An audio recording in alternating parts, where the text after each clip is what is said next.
हे गुरुदेव, नमोस्तु, नमोस्तु, नमोस्तु।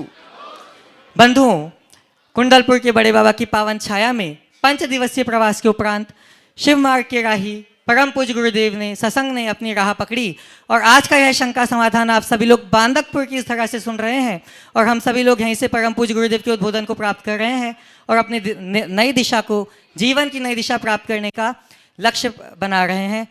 अब हम चलते हैं परम पूज्य मुनिवर श्री संधान सागर जी महाराज के चरणों में और निवेदन करते हैं कि हे महाराज श्री, आपके माध्यम से यह सत्र प्राप्त करे गति और हम सभी हो सके निशंकमति।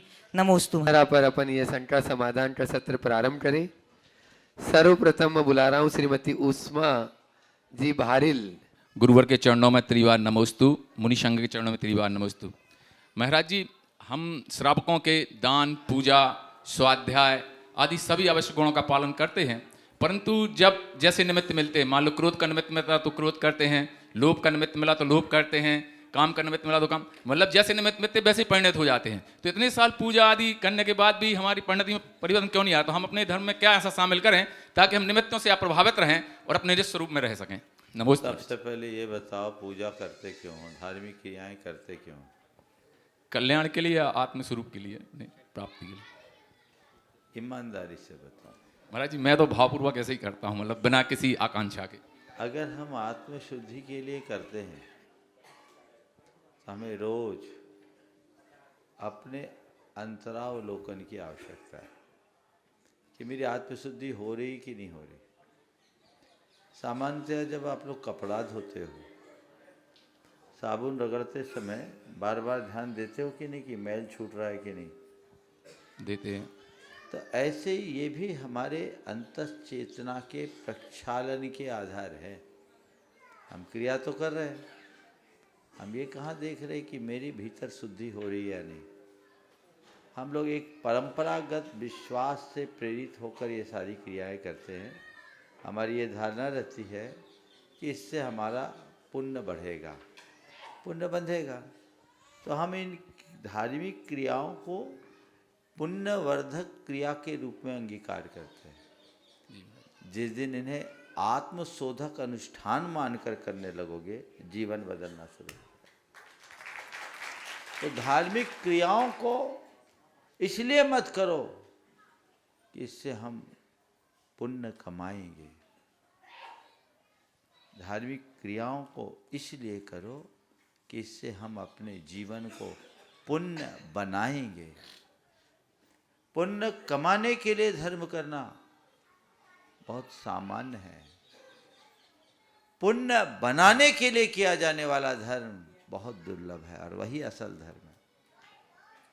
तो जीवन को पुण्य बनाने का मतलब है पवित्र बनाना। तो रोज रोज जब भी ऐसी बातें आए कि मैं इतनी धार्मिक क्रियाएं करता हूं फिर भी मेरे अंदर का अहम, मेरे अंदर की उत्तेजना, मेरे भीतर का आवेश, मेरे अंदर की आकांक्षा उतनी ही तीव्रता लिए हुए है, तो मैं सही डायरेक्शन में नहीं हूं। मुझे करना क्या है? आत्मा की शुद्धि। तो आत्मा की शुद्धि का मतलब क्या है? विकारों का शमन। ये विकार है क्या? काम, क्रोध, लोभ, मोह, यही तो विकार है ना।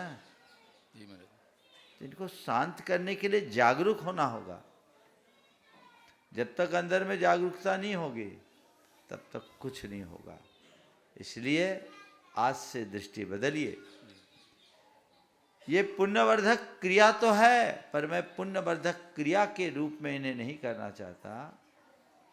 मैं इन्हें आत्मशोधक अनुष्ठान बनाकर करना चाहता हूँ। इसके बावजूद पुराने संस्कार हावी होते हैं और बार बार चित्त में ये चीज़ें उभरते हैं। तो जब भी वो संस्कार हावी हो, अपनी निंदा करो और मन ही मन उसका प्रतिक्रमण करो कि मुझसे ये गलत हुआ, हे भगवान मेरा ये पाप मिथ्या हो, और एक संकल्प लो कि अब मैं इसकी पुनरावृत्ति नहीं करूँगा। दोबारा जब कभी ऐसी सिचुएशन आएगी मैं ध्यान रखूँगा। मन को इस तरह की कोडिंग दो, आपका मन शांत होगा। मैं आपसे एक सवाल करता हूँ, गुस्सा तो यहाँ बैठे सबको आता है, चिंता मत करो, हम भी उसमें शामिल हैं। हो सकता है किसी को थोड़ा कम, किसी को थोड़ा अधिक आ जाए, लेकिन आता है। आता है। ठीक है, गुस्सा आया। एक व्यक्ति है जो गुस्सा करता है और उसको पता नहीं रहता कि हमने गुस्सा किया, और एक व्यक्ति है जिसे गुस्सा करने पर जब गुस्सा का एहसास होता है गिलानी होती है। तो उसकी पुनरावृत्ति न करने के लिए संकल्पित होता है, जी मैडम। है ना। तो हम अपने को उस श्रेणी में लाएं कि गुस्सा आ रहा है, पहले मुझे इसका पता चले, और दूसरा हम उसके शोधन का उपक्रम करें, उसमें बहे नहीं। हमने उसे अपना स्वभाव मान लिया, और ये सब तो चलता है, ये तो मेरा नेचर है, हमेशा नहीं करेंगे तो करेगा क्या। बदलाव तभी होगा जब हमारे भीतर जागरूकता हो। महाराज श्री और समस्त संघ के चरणों में बारंबार नमोस्तु नमोस्तु नमोस्तु महाराज जी। महाराज जी, जैसे सामान्यतः वैराग्य के दृश्यों को जब हम देखते हैं, किसी दीक्षा को देखते हैं या आप जैसे साधुओं को देखते हैं, तो हमारे मन में एक वैराग्य की लहर उठती है, लगता है कि हमें भी ऐसे बनना है। परंतु महाराज जी, ये वैराग्य जो होता है कुछ क्षण का होता है, कुछ क्षणों के बाद वो वैराग्य खत्म हो जाता है। तो वैराग्य की दृढ़ता को बनाने के लिए क्या पुरुषार्थ होना चाहिए? नमोस्तु महाराज। वैराग्य की दृढ़ता बनाए रखने के लिए हमेशा वैराग्य प्रेरक निमित्तों से जुड़ना चाहिए, और जिससे राग की वृद्धि हो ऐसे निमित्तों से बचना चाहिए। कोशिश करो वैराग्य वर्धक निमित्तों से हम जुड़े, जिनके सत्संग समागम से हृदय में ऐसा भाव उठता है, उनसे प्रेरणा लो, और उनके द्वारा प्राप्त प्रेरक वाक्यों और सूत्रों को बार बार स्मरण में लाओ। अपने बारे में, अपने हित के बारे में विचार करो, आत्मा की तरफ दृष्टि रखे, भोगों की निस्सारता का बार बार विचार करो, स्थिरता आए।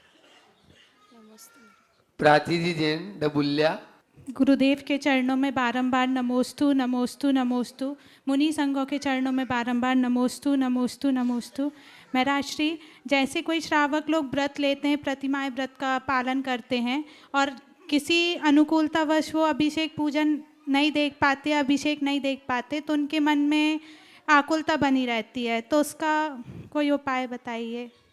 मैं तुमसे एक सवाल करता हूँ, किसी के पास कोई कीमती चीज़ हो, वो चीज़ खोने लगे तो उसको आकुलता होगी कि नहीं होगी? होगी। हाँ जी। तो एक व्रती की, उसकी जो धार्मिक क्रियाएं हैं वो उसके लिए मूल्यवान है कि नहीं? है महाराज जी। वो और सुनो, अब मूल्यवान क्रियाएं जब बाधित होगी तो उसको आकुलता होना स्वाभाविक है कि नहीं? जी। तो पहली बात तो तुम्हारे माध्यम से मैं तुम्हारे जैसी नई पीढ़ी की सभी बहुओं और बच्चों को एक संदेश देना चाहता हूँ कि ये मत कहो कि व्रती बहुत आकुलता करते हैं। यह आकुलता स्वाभाविक है, क्योंकि वो उनके जीवन की निधि है। हमारी जिम्मेदारी है कि हम उनके निधि के संरक्षण में सहयोगी बने। समझ गए? अब रहा सवाल व्रतियों का। कोशिश करो अप्रमत्त होकर अपनी धार्मिक क्रियाओं को संपन्न करने की, उसमें किसी प्रकार की शिथिलता मत आने दो। फिर भी यदि कदाचित कुछ हो जाए तो प्रतिक्रियाएं ना करो, क्षमता रखते हुए प्रायश्चित करो। आज मुझसे पूजा छूट गई किसी वजह से, और मैं उसको कोसू, तुम्हारे कारण मेरी पूजा छूट गई। अपने भी परिणाम खराब होंगे, सामने वाले के भी परिणाम खराब होंगे। एक आदमी 16 पहन करके चल रहा था, उसका 16 बिगड़ गया। तुमने मेरा 16 बिगाड़ दिया। मैं इतना भाव लेकर आया था महाराज को आहार देने के लिए, और इतनी ठंड में अब कपड़े भी दूसरे नहीं हैं। तुमने सत्यानाश कर दिया, और हो सकता है 4 सुना भी दो, और क्या सुनाओगे वो आप ही लोग जानते हैं। ठीक है, बिल्कुल सजग रहना चाहिए, सावधानी रखनी चाहिए, और किसी का 16 न बिगड़े ये सामने वाले को भी ध्यान रखना चाहिए। पर उसने तो तन की 16 बिगाड़ी, मन को 16 किसने बनाया? समझ रहे? 16 माने अंगार, आग बन गए तुम तो। अपने मन की शुद्धि को बनाए रखना मेरा काम है। यदि आपके हृदय में क्षमता होगी तो ऐसी परिस्थिति में आप सामने वाले को कोसने की जगह ये भाई आज लगता है मेरा तीव्र अंतराय कर्म का उदय है, चलो कोई बात नहीं, अब अंतराय का उदय आया है, प्रत्यक्ष रूप से दे नहीं सकते हैं तो कृतकारी तन्मोदन के अनुसार अनुमोदना का पालन कर ले। ये सम्यक रास्ता है। सामने वाले को कोसना धर्म नहीं है।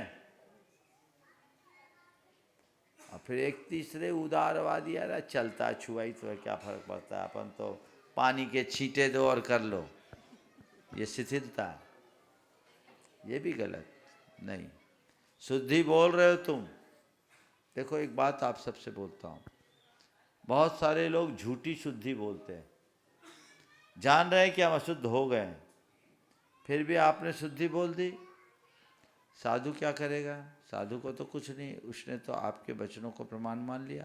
मन शुद्धि, वचन शुद्धि, काय शुद्धि, आहार जल शुद्ध है, आपने बोला, हमने ले लिया। अब आपकी शुद्धि झूठी होगी तो पुण्य सच्चा कैसे होगा? बोलो, समझो गहराई से।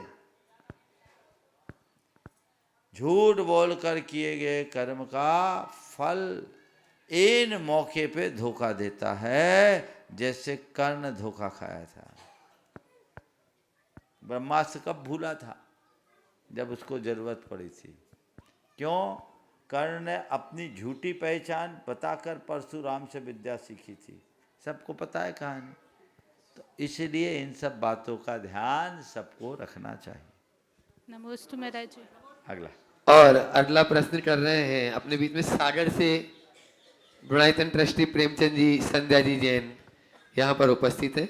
मुनि द्वय को नमोस्तु नमोस्तु नमोस्तु। छुल्लक जी को इक्षामी इक्षामी इक्षामी। महाराज श्री कहीं पढ़ा था, प्रसिद्ध होना तो आसान है पर सिद्ध होना कठिन। तो हम ऐसा सिद्ध होने के लिए हमें क्या करना चाहिए? हम सभी को। बहुत अच्छा वाक्य है। प्रसिद्ध होना आसान है, सिद्ध होना कठिन। देखो, प्रसिद्ध होना इसलिए आसान है कि हमें प्रसिद्ध होने के लिए केवल प्रचार की जरूरत होती है, और सिद्ध बनने के लिए शुद्ध बनना पड़ता है। प्रसिद्धि बुद्धि से मिलती है और सिद्धि शुद्धि से मिलती है। बुद्धि सबके पास है, थोड़ा ठीक से इस्तेमाल कर लो तो प्रसिद्धि हो गई, पर शुद्धि तो जगानी पड़ेगी। यही हमारा पुरुषार्थ है। जब हम अपना लक्ष्य शुद्धि से जोड़कर चलते हैं तभी हमारा सिद्धि का मार्ग प्रशस्त होगा। नमोस्तु गुरुदेव, नमोस्तु। निशान जी जैन बरखेड़ा, यहाँ इस आपके बांदकपुर ग्राम से ही निकली वे साधना रत है और अपन बुला रहे हैं ब्रह्मचारिणी साधना दीदी को अगले प्रश्न के लिए। द्वय मुनिराजों के चरणों में नमोस्तु नमोस्तु नमोस्तु। महाराज जी के चरणों में इच्छामी इच्छामी इच्छामी। महाराज जी, अभी भावना योग के बारे में मैंने सिर्फ सुना था, बहुत सारे लोगों के रोग दूर हो रहे हैं, इसके बारे में बहुत सारी बातें सुनी थी, लेकिन अब प्रैक्टिकल भी हो गया।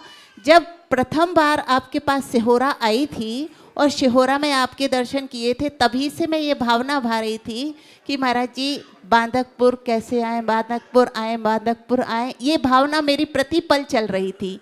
लेकिन जैसे ही आप कुंडलपुर चले गए तो सोचा कि अब तो महाराज जी सीधे कटनी रोड पकड़ेंगे, लेकिन पुनः जब बांदकपुर का जब आपने अनाउंसमेंट किया तब मुझे लगा कि अब मेरा ये प्रैक्टिकल बिल्कुल सही निकला कि भावनाओं का विशेष प्रभाव पड़ता है। तो महाराज जी, जब किसी रोगी को हॉस्पिटल में डॉक्टर लोग मना कर देते हैं तब भी वहाँ पर लोग बाग अपनी भावनाओं के माध्यम से उसको ठीक कर लेते हैं। प्रतिपल भगवान के चरणों में जब भावना भाते हैं कि ये ठीक हो जाए, ठीक हो जाए, तो जहाँ डॉक्टर भी फेल हो जाता है वहाँ व्यक्ति की भावनाएं। तो महाराज जी ऐसी इन भावनाओं का जो वैज्ञानिक महत्व है वो बताने का कष्ट कर। बहुत बचा चुका हूँ विस्तार से, अभी बताने की अनुकूलता नहीं है। आप लोग पुस्तकें पढ़िए, उसमें मिल जाएगा। आगे बढ़िए। अब आना महिला मंडल, वे अपना प्रश्न गुरु चरणों में करें। नमोस्तु महाराज जी। महाराज जी, हम लोगों का प्रश्न है कि हम लोग 2 प्रतिमा की साधना तो कर रहे हैं लेकिन संकल्पित नहीं हो पाते। ऐसा हमारा कौन सा उदय है कि हम लोग साहस की कमी है, साहस जगा लो तो सब काम हो जाएगा। संकल्पित हो जाओ। आशीर्वाद। चलिए, हो गया। उमेश जी जैन बल्लू भैया आदिश्वर तीर्थ क्षेत्र नोहटा। गुरुदेव, भारतीय संस्कृति की 2 मूल परंपराएं रही हैं, वैदिक परंपरा और श्रमण परंपरा। वैदिक परंपरा में ऋग्वेद, भागवत आदि ग्रंथों में तीर्थंकर ऋषभदेव का वर्णन मिलता है। श्रमण परंपरा में तीर्थंकर ऋषभदेव को प्रथम तीर्थंकर के रूप में भी उल्लेख है, लेकिन कालांतर में हम भगवान आदिनाथ के नाम से ऋषभदेव की ज़्यादा चर्चा, मंदिर आदि बना रहे हैं। मेरा प्रश्न यह है कि कालांतर में ऐसा ना हो कि आदिनाथ ही ऋषभदेव हैं, ये सिद्ध करने का बर्डन हमारे सिर पर आए।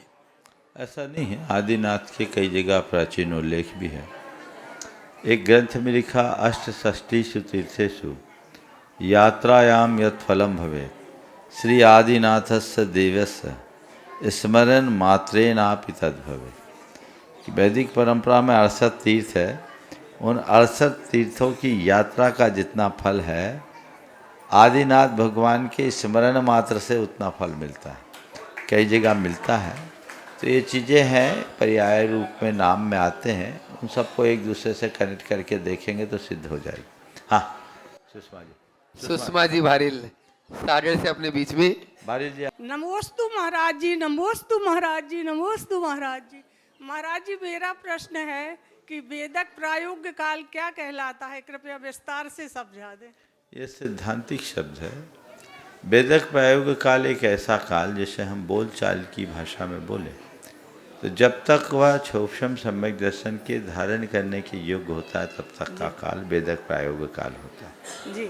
यानी जब तक सैद्धांतिक भाषा में और बात करें तो सम्यक को बाधित करने वाले कर्म प्रकृतियों में से मिथ्यात्व के जब 3 टुकड़े होते हैं उसमें सम्यक प्रकृति और सम्यक मिथ्यात्व जी, इसका उद्वेलन पूर्ण नहीं होता जी, तब तक इसको वेदक प्रायोगिक काल कहते हैं। जी। नमोस्तु महाराज जी, नमोस्तु महाराज। विद्या युवा शक्ति राहतगढ़ के उत्साही युवा जिन्होंने बहुत ही अच्छा पंच कल्याण संपन्न कराया था, जोरदार ताली से एक बार स्वागत कर दे। और एक प्रश्न हम बोल रहे हैं, फिर बाकी गुरु की आज्ञा। और उसके बाद में आज अपने बीच में कानपुर से गुणायतन की शिरोमणि संरक्षक कथा वाला परिवार मोहित भाई, निर्मला देवी जी, श्रीमती प्रियंका जी अपने पूरे परिवार के साथ में तैयार रहेंगे। परम पूज्य मुनि संघ के चरणों में विद्या युवा शक्ति राहतगढ़ सकल दिगंबर जैन समाज राहतगढ़ का अनंतोभाय नमोस्तु नमोस्तु नमोस्तु। महाराज जी, आज हम सभी युवा कुंडलपुर जी से बड़े बाबा जी के अभिषेक करके लौट रहे हैं। महाराज श्री, आज जब हम सभी बड़े बाबा जी का अभिषेक कर रहे थे तो उसी समय एक चिड़िया आती है और बड़े बाबा जी की दिव्य पवित्र प्रतिमा जी पर बैठ जाती है। तो उस दृश्य को देखकर मन में एक विचार लोगों के यही भी आता है कि उसने बड़े बाबा जी की प्रतिमा पर बैठकर प्रतिमा जी को अपवित्र कर दिया।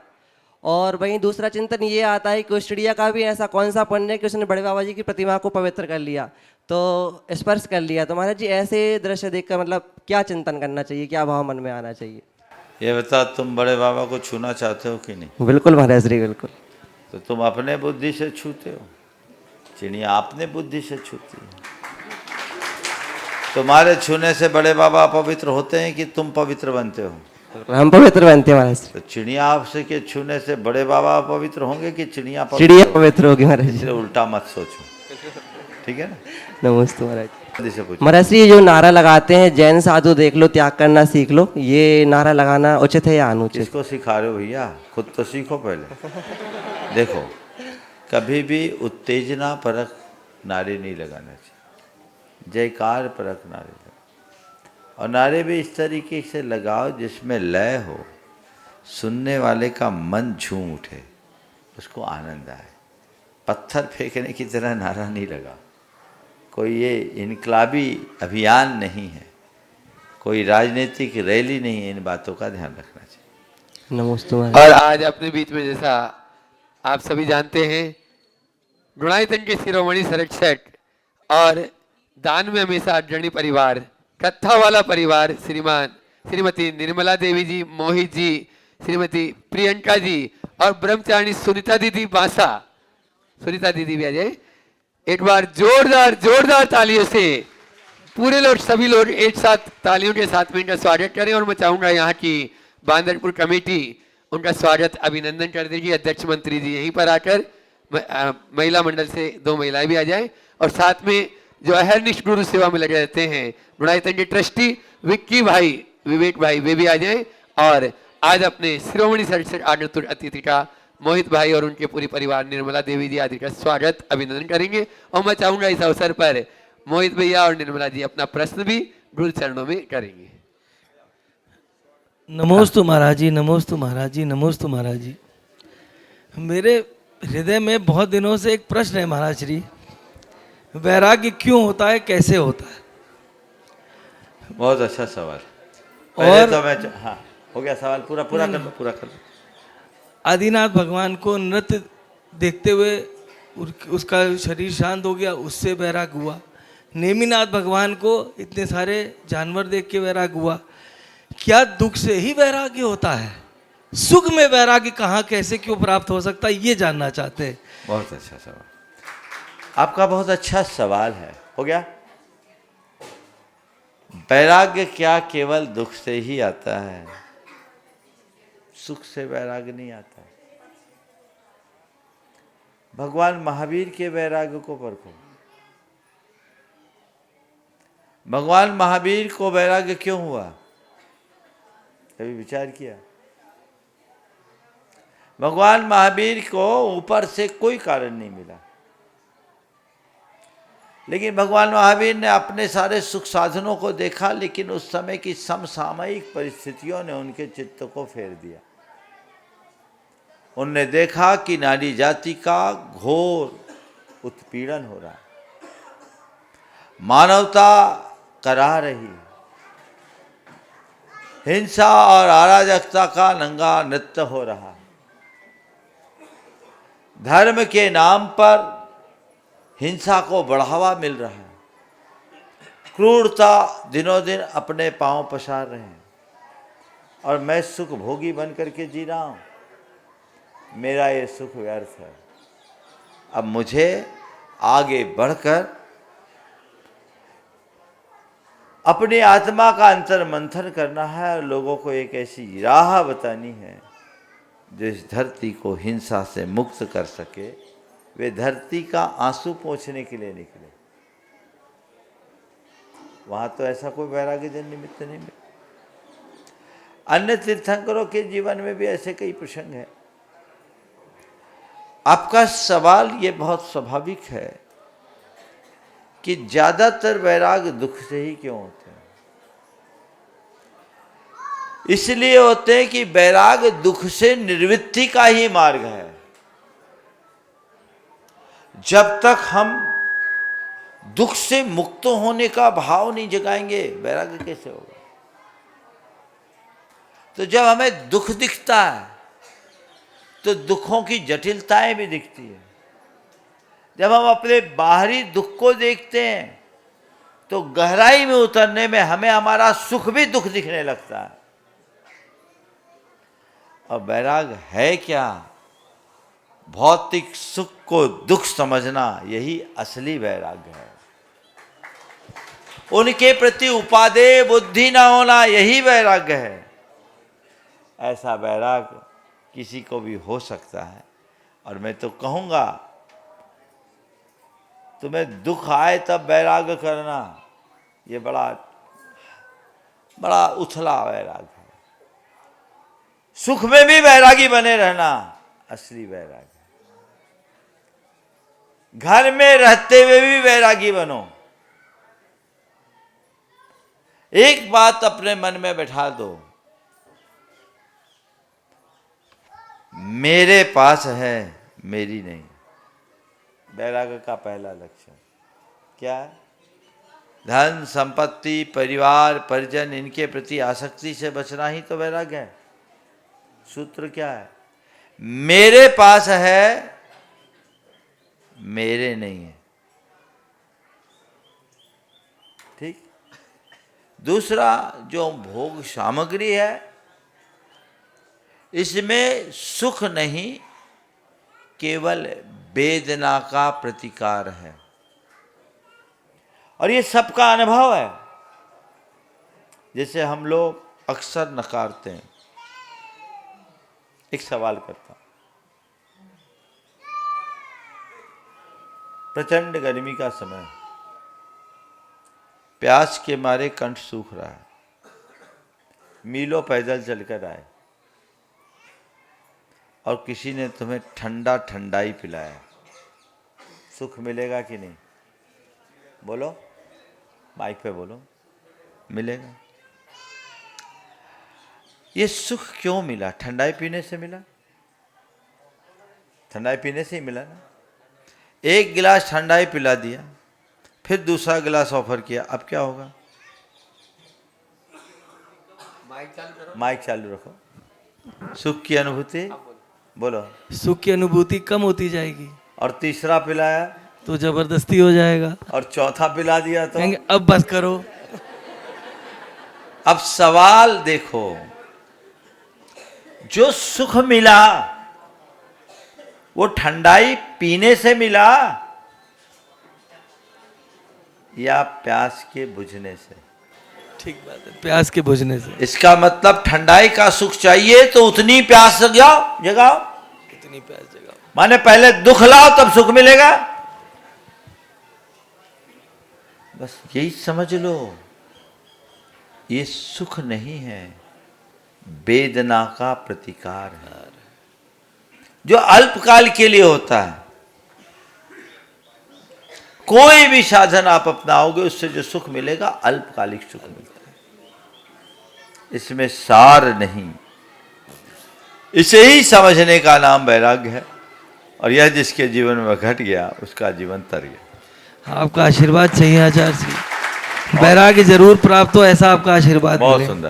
पहले तो मैं चाहूंगा एक बार इस परिवार का जोरदार सम्मान कर दो। आगे बढ़कर बहुत ही समर्पित, उदार और भक्त परिवार है। हर कार्य में बहुत अग्रणी भूमिका इनकी रहती है, और व्यापार के क्षेत्र के साथ साथ धर्म क्षेत्र में इनका जो योगदान है वो बहुत सराहनीय है। एक बार आप सब लोग करतल ध्वनि से इनका जोरदार अभिनंदन करो। और इस परिवार को जोड़ने का पूरा श्रेय बहन सुनीता, जो इस परिवार की एक सदस्य है, उसको जाता है। एक बार उनका भी अभिनंदन कर दो। विद्योदय परिवार बांदटपुर।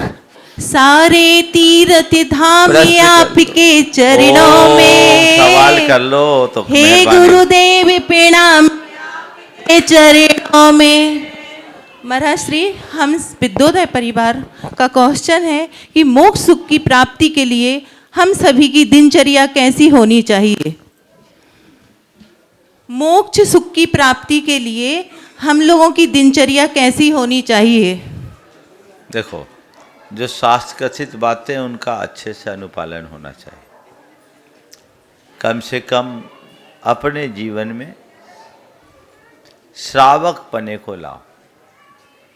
आप जैसी गृहिणियों को केंद्र में रखते हुए मैं कहना चाहूँगा कि वे कुलाचार का दृढ़ता से पालन करें। कुलाचार समझते हैं? जैन कुल का जो परंपरागत आचरण है उसे दृढ़ता से निभाएं। खान पान से लेकर अपनी समस्त क्रियाओं में जो आपकी दादी, आपकी माँ करती थी ना, उनका अच्छे से अनुपालन करें। आज आधुनिकता के चक्कर में कुलाचार भूल रहे हैं। घरों में शुद्धि और सात्विकता का अभाव होने लगा है, जो कतई उचित नहीं है। इसका दृढ़ता से पालन होना चाहिए। दूसरी बात, जीवन में यथाशक्ति संयम होना चाहिए। अपने खान पान में, अपनी प्रवृत्तियों में, इनमें संयम हो।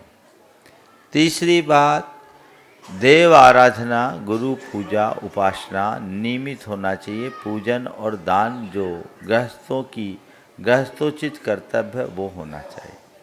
और चौथी बात, नियमित स्वाध्याय से जुड़े रहना चाहिए।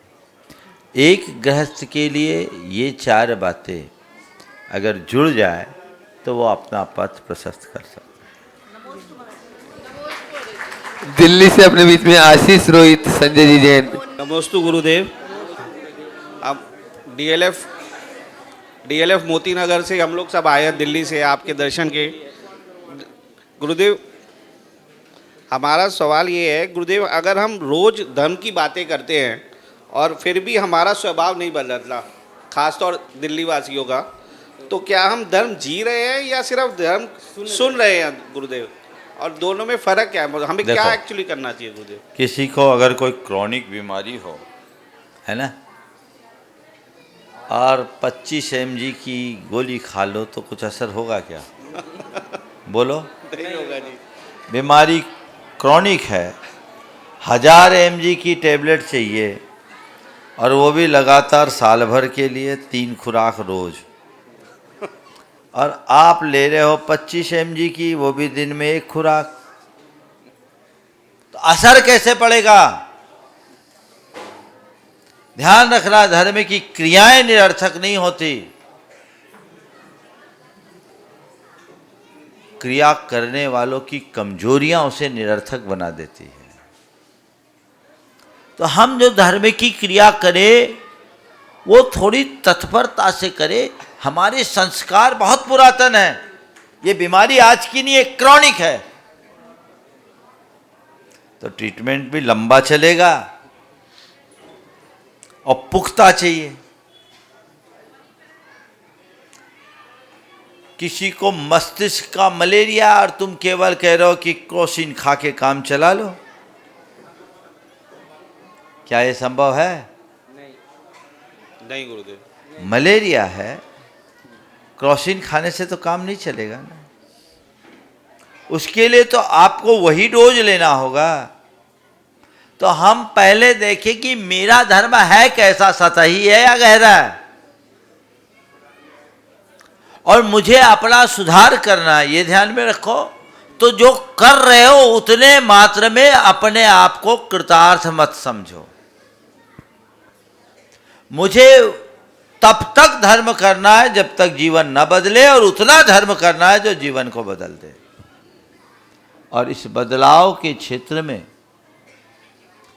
प्रथम चरण में और कुछ हो या ना हो, दृष्टि में परिवर्तन भी एक बहुत बड़ा परिवर्तन है। सोच तो बदले कम से कम। कल तक मैं पैसे को ही सर्वोपरि मानता था, उसके ही पीछे भागता था। जब से मैं धर्म और सत्संग से जुड़ा, अब मेरे लिए पैसा प्रमुख नहीं रहा। सुधार की शुरुआत हो गई। कल तक मैं जिन चीज़ों के पीछे पागल होता था, पागल बना रहता था, अब उन चीज़ों की उतनी प्यास नहीं रही। समझ लो, ट्रांसफॉर्मेशन शुरू हो गया। कल तक मेरे स्वभाव में जितनी उत्तेजना थी, अपेक्षाकृत अब शांत हो गई। समझ लो, दवाई काम कर रही है। दृष्टि बदले तब जीवन बदलेगा। और एक बात और बोलूं, एक एक कदम चल करके ही हम हजारों मील की यात्रा कर पाते हैं भाई। हजारों मील की बातें करने वाले एक कदम भी नहीं चल पाते। इसलिए हम कदम दर कदम चले, निराश न हो। देश काल की परिस्थितियाँ थोड़ी बहुत बाधक बन सकती है, लेकिन चेतना जागृत हो तो सब चीज़ें बहुत सहज और सामान्य बन सकती है। हमको उसी तरफ ध्यान देना चाहिए, और दूसरों को मत देखो, खुद को देखो कि मुझे बदलना है, मुझे अंदर से धर्मी बनना है। और थोड़ी सी धार्मिक क्रियाओं मात्र में अपने आप को संतुष्ट नहीं करना है, ये नरभाव सार्थक करना है, इसे व्यर्थ नहीं गंवाना। बहुत कठिनाई से मुझे मिला है, पाने के बाद इसे खोना बहुत कठिन है, खोने के बाद मिलना बहुत कठिन है, इसलिए मुझे उसे संभाल के रखना है। यदि इतनी जागरूकता अंतर्मन में होगी, सहज परिवर्तन आएगा। नमोस्तु गुरुदेव। शुल्लक चिद्रूप सागर जी महाराज वे अपने प्रश्न द्वारा आप सबको लाभान्वित कर रहे हैं। पूज्य मुनि द्वय के चरणों में बारंबार नमस्तु। महाराज जी, जब श्रावक जैन मुनि के बारे में परिचय देते हैं तो प्रायः बहिरंगचर्या का वर्णन अधिक करते हैं कि जैन साधु पैदल चलते हैं, एक आसन करते हैं, केशलुंज करते हैं, परंतु अंतरंग के निर्मल परिणाम क्या होते हैं इस बारे में वो ज़्यादा नहीं बता पाते।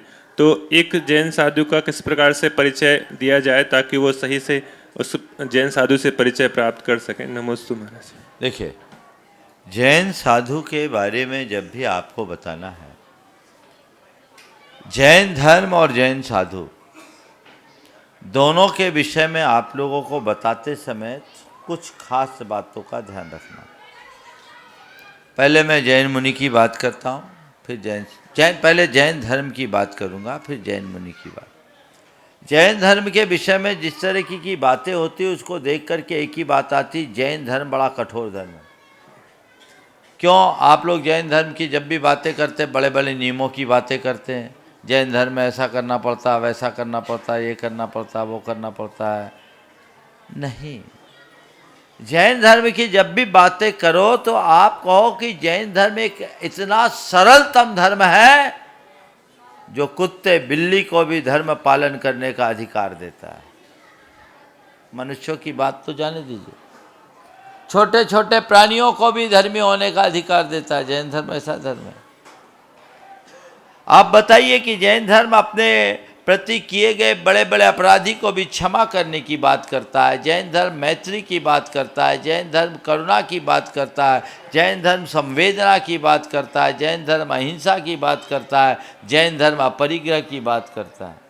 उदात्त जीवन मूल्यों की बात जैन धर्म में है। हमें जैन धर्म के इन पक्षों को रखना चाहिए। इसी तरह जैन मुनि की जब बात आए तो जैन मुनि की जब कभी भी बात आए तो आप लोग बोलते पैदल चलते हैं, केश लोच करते हैं, सर्दी गर्मी में ऐसी निरावरण दिगंबर रहते हैं।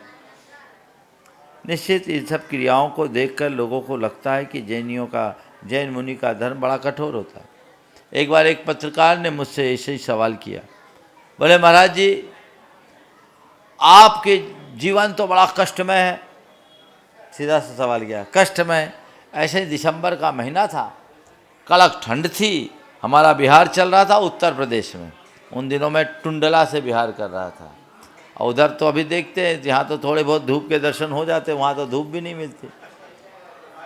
कड़ाके की ठंड, बिहार चल रहा था। बोले महाराज आपका जीवन तो बड़ा कष्टमय है, आपका धर्म बड़ा कठोर है। मैंने उससे पूछा, ये बता भाई तुम्हें क्या फील हो रहा है, मेरे सामने बैठकर तुम्हें क्या फील हो रहा है? अपने कष्ट से पीड़ित किसी व्यक्ति के पास तुम बैठे हो या अपनी मस्ती में मगन किसी साधु से मिल रहे हो? बोले महाराज मस्ती में मगन आप किसी साधु से मिल रहे हैं। तो हम बोले भाई क्यों बोल रहे हो कि आपका जीवन कष्ट में है? अरे मेरा जीवन मस्त है, कष्ट कहाँ है? महाराज आप ये सब कैसे कर लेते हैं? अरे देखो भैया, कष्ट उसी को कष्ट लगता है जो उसे स्वीकार न करे। जो स्वीकार कर ले वो कष्ट की स्थिति में भी मस्त रहता है। हमने स्वीकार किया, हमें जबरदस्ती किसी ने ऐसा नहीं कहा, हमारे कपड़े किसी ने नहीं उतारे, हमें जबरदस्ती किसी ने नहीं कहा कि तुम्हें यहां चलना पड़ेगा। यह हमने स्वीकार किया ना, और इसलिए स्वीकार किया क्योंकि हम प्रकृति के साथ जीने में आनंद खोजते हैं। तो हम वो जी रहे हैं, वैसा आनंद ले रहे हैं, इसका आनंद हमें अनुभव में भी आ रहा है, हम उसी मस्ती में जी रहे हैं, इसलिए हमें कष्ट नहीं है। तो दिगंबर साधु की जब आप परिचर्या, उनकी चर्या के बारे में किसी को परिचय दो तो उनकी बाहरी क्रियाओं के साथ उनके अंतरंग तप को बोलो। दिगंबर साधु जो अपने शत्रु को भी माफ करते हैं, प्राण घातक हमला करने वाले को भी क्षमा कर देते हैं, जो अहिंसा का सूक्ष्म रीति से पालन करते हैं, जो अपने मन में किसी के प्रति द्वेष और दुर्भाव नहीं रखते हैं, जो विषय वासनाओं से पूरी तरह मुक्त रहते हैं, जिनके हृदय में अरिमित्र महल मशान कंचन कांच निंदन थुतिकरण अर्घावतारण असी प्रहारण में सदा क्षमता धरण की उक्ति चरितार्थ होती है, जो क्षमा की मूर्ति है, जो दया की मूर्ति हैं, जो क्षमता की मूर्ति हैं, जो अहिंसा की प्रतिमूर्ति हैं, वे दिगंबर मुनि कहलाते हैं। लोक में दुर्लभ। उन्हें बताओ दिगंबर मुनि कैसा होता है। चारित्र चक्रवर्ती शांति सागर जी महाराज के ऊपर राजा खेड़ा में एक व्यक्ति के निर्देशन में एक वर्ग विशेष ने प्राण घातक हमला करने की योजना बनाई। ये तो गनीमत है कि शांति सागर जी महाराज को कुछ आभास हो गया, उनने संघ को भीतर ही रहने का आदेश दिया, नहीं तो रात में वो कत्ले आम करने की योजना थी। लोगों ने लोहा लिया और बाद में उनको पकड़ा गया। वायसराय खुद महाराज के पास आया, उसे सजा देने की बात आई। शांति सागर जी महाराज ने कहा, अगर मेरे तरफ से उसे कुछ करना चाहते हो तो मैं एक ही कहता हूँ, उसे क्षमा कर दो, क्योंकि वो उसी का पात्र है। उसे खुद को ये पता नहीं कि वो क्या कर रहा है। वो व्यक्ति चरणों में आ गया। ये जैन मुनि का स्वरूप है। तो जैन मुनि के उस स्वरूप को समझाओ, उनके तप त्याग के साथ अंदर की समता और सहनशीलता को बताओ। हमारे गुरुदेव के जीवन में तो यही झलकता था। वो अपने अलावा औरों के लिए ही हमेशा सोचते थे। सबके प्रति करुणाशील जिनकी दृष्टि, क्षमाशील जिनका भाव, वो जैन मुनि होता है। तो हमें जैन मुनि का जब भी परिचय देना हो तो इस अंतरंग स्वरूप का दें। हमारी वैद्यराज परिवार सिलवानी से राजेंद्र कुमारी जैन वे अपना प्रश्न करें, उसके बाद नमोस्तु महाराज जी। हम अपने यश की रक्षा, जीवन की रक्षा और अमूल निधि मानव पर्याय की रक्षा कैसे करें? यश, जीवन और मानव पर्याय की रक्षा कैसे करें? शील से। अपने शील का पालन दृढ़ता से करो। शील में जीवन और मानव पर्याय की रक्षा है, शील में पुण्य की रक्षा है और शील से यश की रक्षा है। नमोस्तु महाराज जी। महेश जी 3 नंबर दमो। हे स्वामी जी नमोस्तु नमोस्तु। हे गुरुवर, आप तो जा रहे हैं मगर हम लोगों की सबकी धड़कनें बहुत तेजी से चल रही हैं। गुरुवार एक बार और दमोह पधार जाते तो बहुत अच्छा रहता। गुरुवार मेरा प्रार्थना ये है कि किसी ने अगर मंदिर बनाने का नियम लिया है, वो 5 साल के लिए उसने नियम लिया था, वो कुछ कारणवश या समाज ना होने के कारण वहाँ पे विलम्ब हो रहा है, तो उस उपाय के लिए निदान करें। नमोस्तु। जो हमने संकल्प लिया हमें उसे उसी अवधि में पूर्ण करना चाहिए। कदाचित वो नहीं हो पा रहा है किसी परिस्थिति पर, तो भगवान के साक्षी में जाकर भगवान से प्रार्थना कर अपना निवेदन करना चाहिए और उनसे क्षमा याचना करना चाहिए और एक विधान करके कुछ समय का एक्सटेंशन कर लेना चाहिए, लेकिन जल्दी पूरा करना चाहिए। नमोस्तु भगवान नमोस्तु। राजीव जी बारिल सागर वे अपना प्रश्न करेंगे। महाराज जी नमोस्तु नमोस्तु नमोस्तु। महाराज जी आपके आशीर्वाद से हमारा हार्ट का ऑपरेशन हुआ था और बिल्कुल हम स्वस्थ हैं। आपका ऐसा ही हमारे ऊपर आशीर्वाद बना रहे और सौरभ गौरव की तरफ से आपको नमोस्तु नमोस्तु। हम ये पूछना चाहते हैं, कहना चाहते हैं महाराज जी कि आपके आशीर्वाद से और आदेश से वर्तमान समय में कुछ ही निकट भविष्य में जैन जनगणना होने वाली है, तो उसमें सभी को इस तरह से निर्देशित करें कि कोई भी जैन जो अपना सरनेम कुछ अन्य लिखते हैं वो सिर्फ जैन ही लिखें जब तक जनगणना नहीं होती। भावना योग कर रहे हैं आप जी? देखिए ये भी भावना योग की एक अच्छे उदाहरण है। इन्होंने नियमित भावना योग का अभ्यास किया, अब पूरी तरह स्वस्थ है। बहुत बहुत आशीर्वाद। आपने जो जैन जनगणना में जैन लिखने की बात की, देखिए जैन लिखने से जनगणना में कोई लाभ नहीं होना, इस बात को हम सबको ध्यान रखना है। जब धर्म के कॉलम 6 में जैन लिखेंगे, उसमें टिक लगाएंगे, तब हमारा नाम हो। सरनेम कुछ भी लिखिए, सरनेम से कोई फर्क नहीं पड़ना। आप किस धर्म के अनुयायी हैं? जैन धर्म उसमें के। 6वें नंबर पर जैन धर्म था।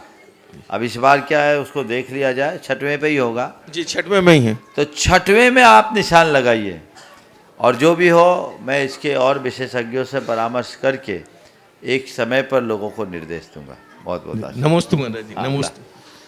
ब्रह्मचारिणी मधु दीदी तक माइक पहुंचाए, और जब तक सभी दीदी एक साथ, सुनीता दीदी, इसने दीदी। मुनिद्वय के चरणों में बारंबार नमोस्तु नमोस्तु नमोस्तु, इच्छामि इच्छामि। व्यक्ति बड़ी बड़ी योजनाएं तो बना लेता है, लेकिन महाराज जी जब सफलता नहीं मिलती है तो अपने परिणामों को आत्मरोध रूप कर लेता है, ऐसा क्यों?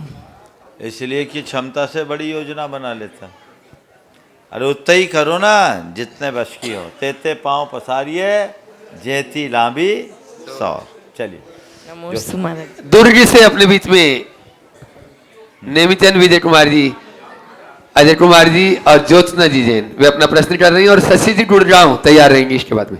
सत्संग गुरुवर के चरणों में त्रिबार नमोस्तु गुरुवर।